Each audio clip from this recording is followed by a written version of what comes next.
Assalamualaikum warahmatullahi wabarakatuh. Nama saya Tresnawiyanti dari SDN 1 Sigong akan memaparkan hasil laporan orientasi P3K pada pemerintahan Kabupaten Cirebon.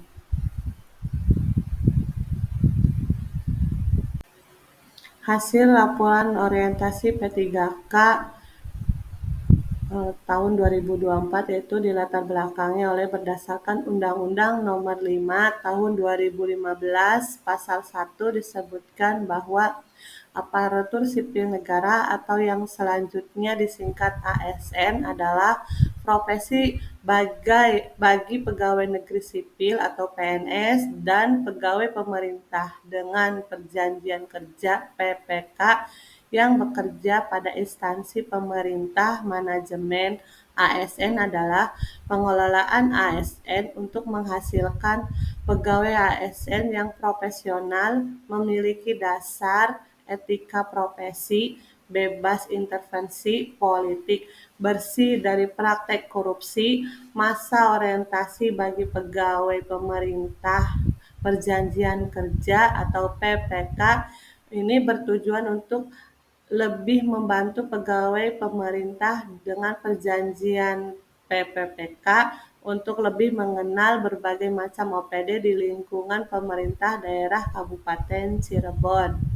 Adapun maksud dan tujuan eh, dalam orientasi ini yaitu satu untuk pengenalan tugas dan fungsi ASN, dua pengenalan nilai dan etika pada instansi pemerintah, tiga pemahaman dan penyediaan informasi kepada PPPK yang baru diangkat, empat peserta mampu mengimplementasikan hasil orientasi, 5. Peserta mampu mengaktualisasikan nilai-nilai dasar ASN berakhlak serta dapat melaksanakan tugas yang menjadi kewajibannya dalam melaksanakan program pemerintah di unit kerjanya masing-masing.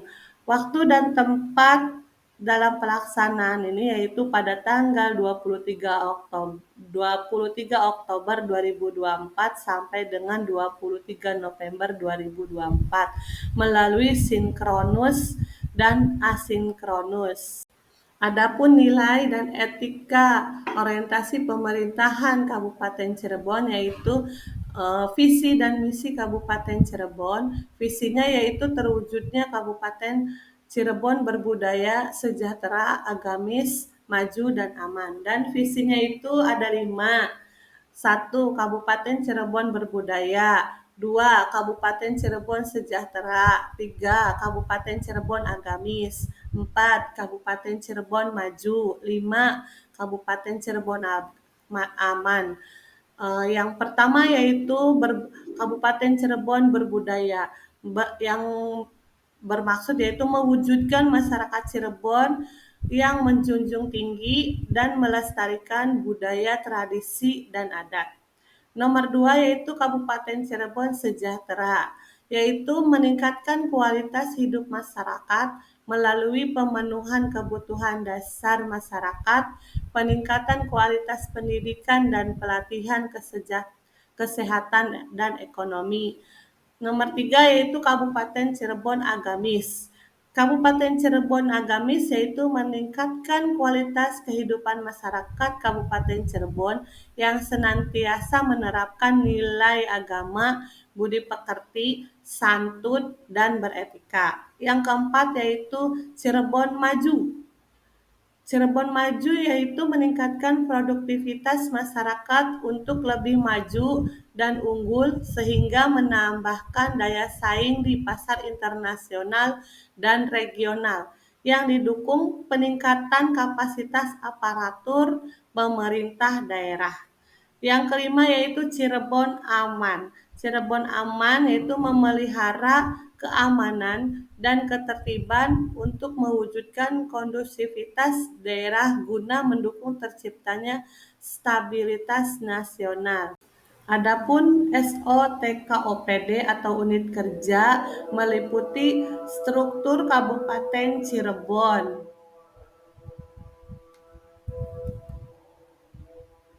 yaitu dari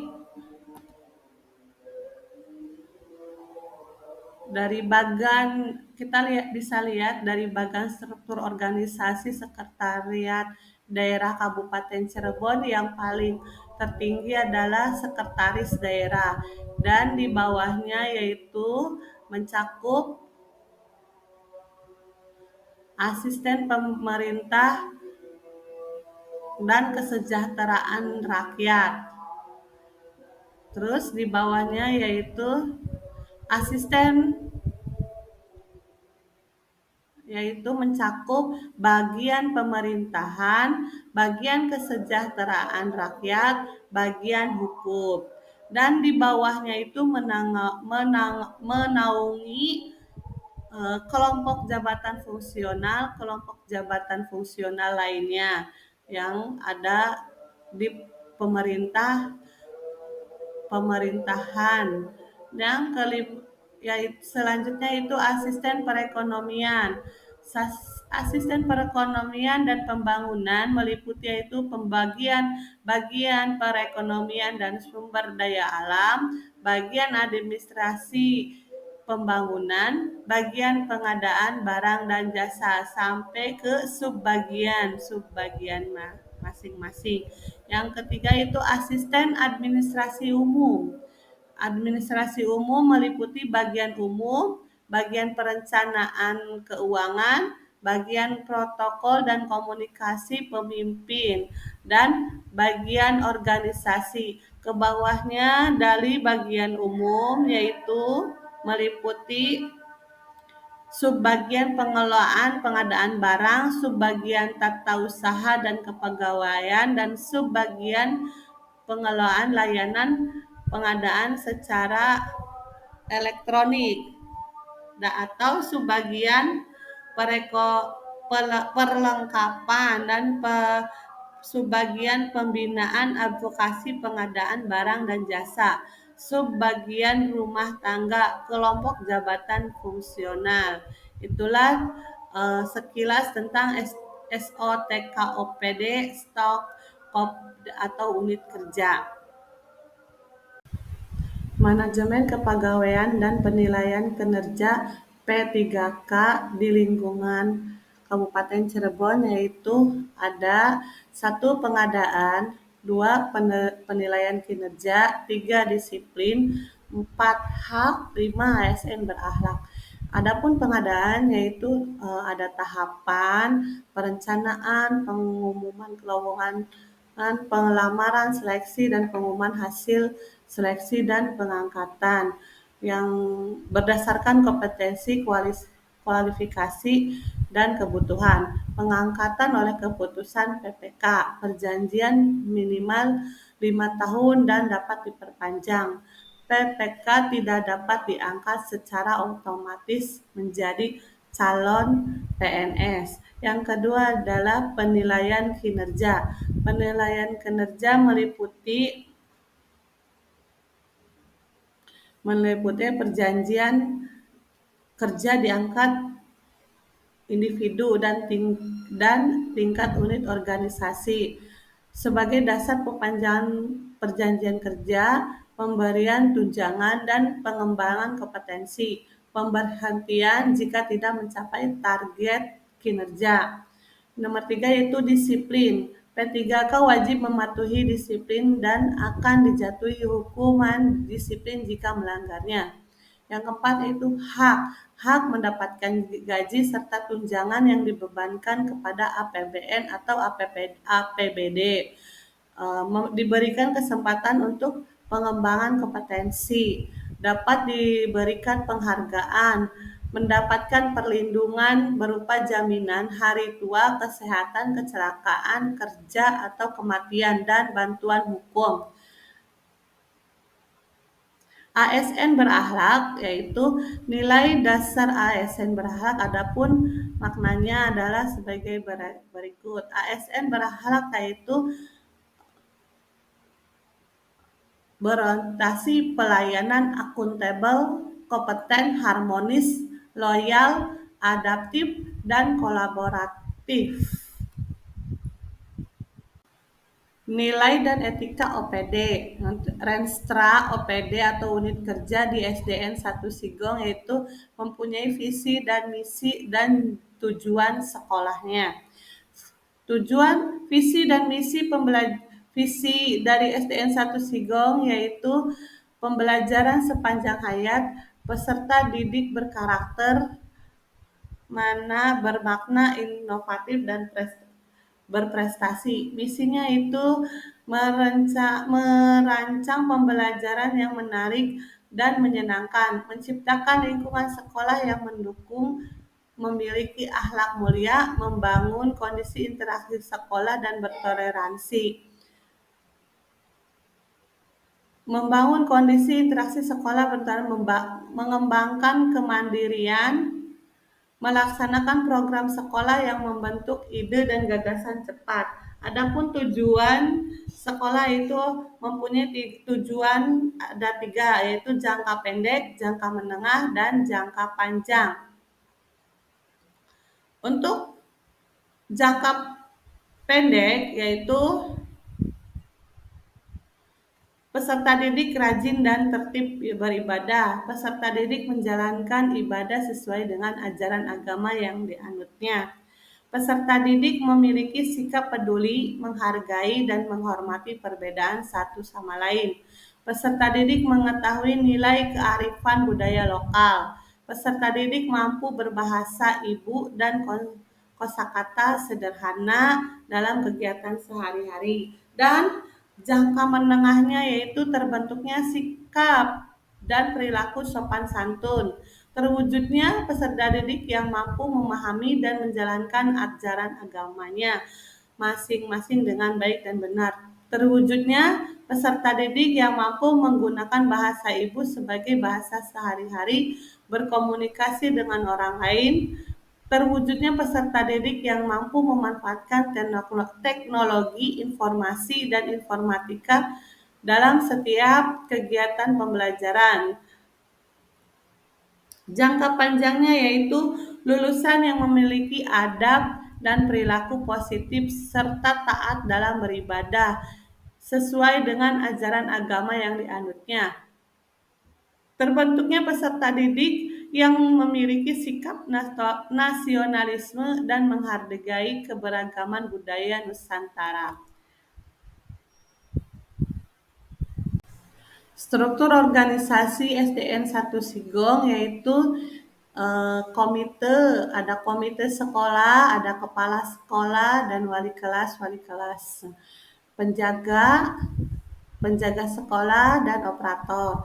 Kepala sekolah yaitu Pak Bapak Dedi Junaidi SPDSD dan wali kelas 1A yaitu Tresna Wiyanti SPDSD, wali kelas 1B yaitu Ulfa Laila Dewi SPD, wali kelas 2 yaitu Surika Andraini SPD,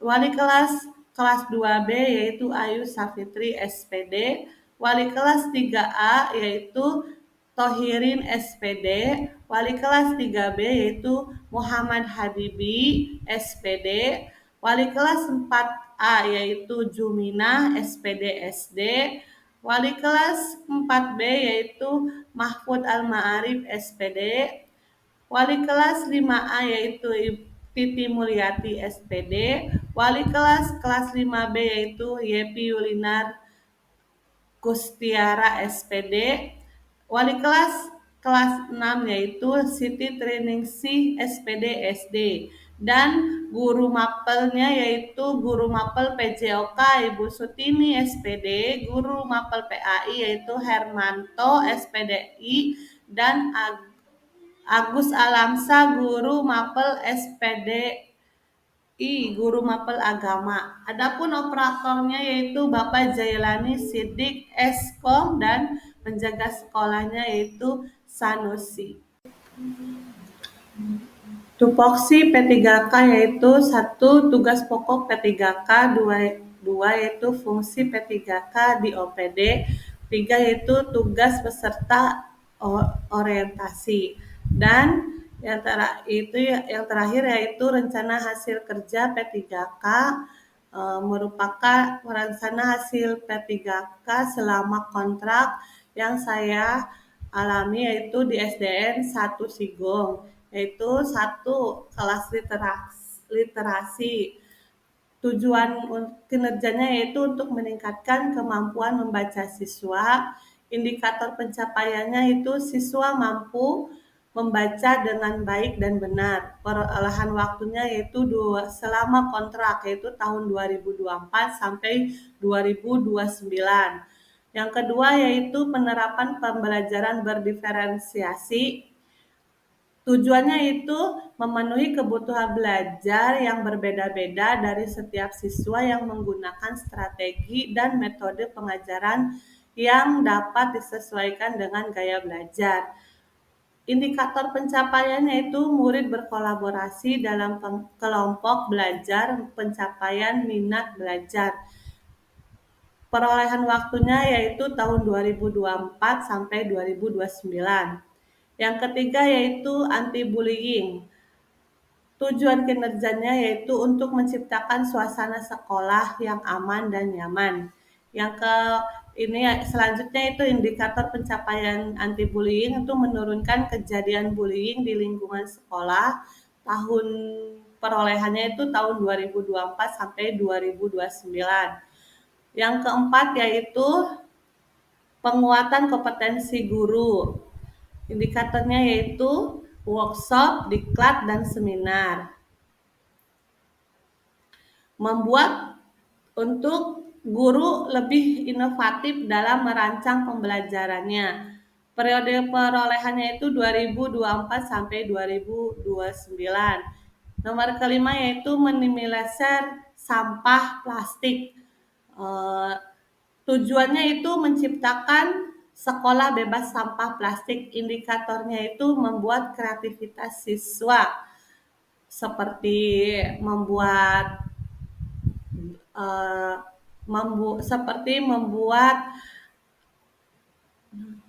botol botol plastik untuk dijadikan vas bunga.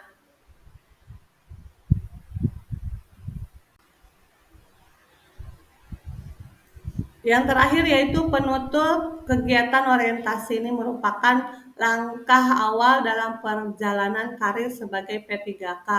Maka dari itu kegiatan orientasi P3K sangat penting bagi P3K. Saya berharap seluruh peserta dapat memberikan kontribusi yang positif bagi instansi serta dapat membantu menyelesaikan permasalahan yang ada di unit kerja masing-masing dengan rencana-rencana yang lebih inovatif.